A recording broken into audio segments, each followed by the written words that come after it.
முத்துராமலிங்க தேவர்னா யாருன்னு முழுமையா நம்ம தெரிஞ்சுக்கிறதுக்கு முன்னாடி இந்திய சுதந்திர போராட்டம்னா என்னங்கிறத குறைந்தபட்ச புரிதல் நமக்கு இருக்கணும்.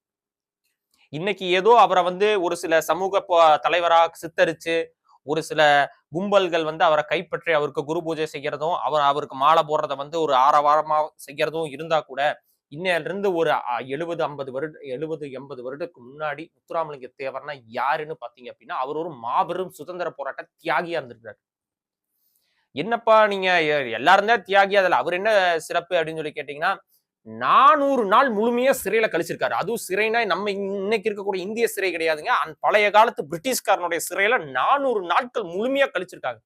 இன்னைக்கு நம்ம தலைவன் சொல்லக்கூடிய ஒருத்தனும் ஒரு நாள் சிறை ஒரு சாதாரண வழக்க கூட பார்த்து பயப்படுற நிலைமையில இருக்கக்கூடிய கால சூழல்ல பிரிட்டிஷ்காரனுடைய அடக்குமுறைக்கு ஒடுக்குமுறைக்கு ஆளாகி 400 நாட்களுக்கும் மேற்பட்டு சிறையில வதைக்கப்பட்டவர் தான் நம்ம முத்துராமலிங்க